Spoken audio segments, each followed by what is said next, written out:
Pythagoras in 3 dimensions.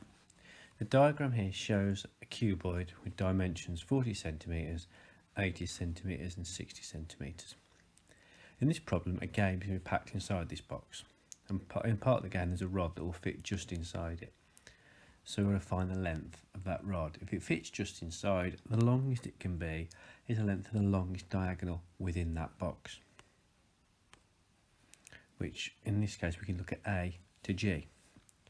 Now if you look at that, A to G does form the hypotenuse of a right angle triangle, with one side being C to G, the other side A to C. Now C to G is 60, but we don't as yet know what A to C is. However, if we look at the base of the cuboid ABCD, we can see the diagonal A to C forms the hypotenuse of another right angle triangle. And here we have it. ABC, draw your triangle out with AB and C and put on the length 40 and 80, and then apply Pythagoras' theorem. So AB squared and BC squared equals AC squared. Put in our values and we get AC squared is 8,000, or AC is the square root of 8,000. You don't really need the value of AC, because when we look at our second triangle, ACG, the AC will be squared, so we want AC squared, which is 8,000. But if we put down our Pythagoras theorem again, AC squared plus CG squared equals AG squared.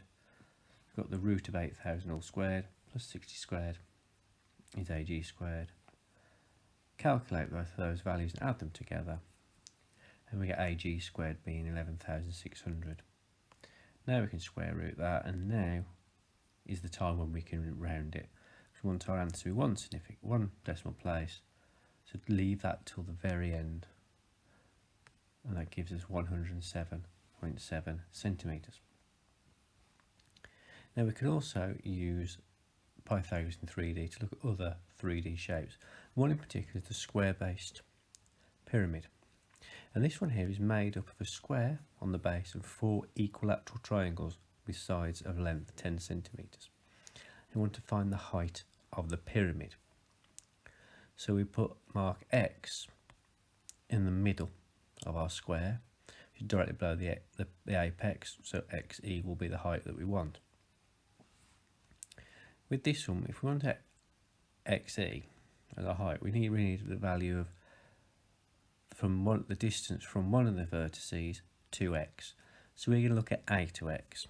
So before we can do that, we need to know what A to C is.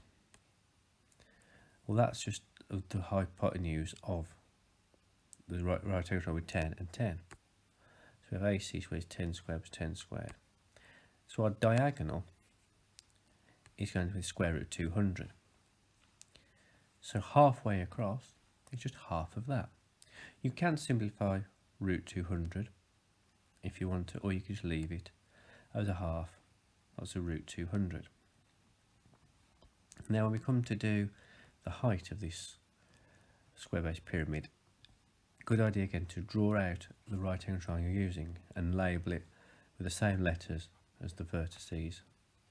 Once we're A, E and X, like that. So we're trying to find X to E, but we know that A to X is a half of root 200, and we know that A to E is 10, because that's one of the lengths of those equilateral triangles that form the faces of the pyramid. So we have AX squared plus XE squared equals AE squared.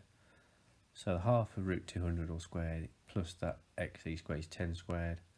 Work out it's 50 plus XE is 100. XE squared is 50. So XE will be the square root of 50, which gives us 7.07 centimetres to 3 significant figures.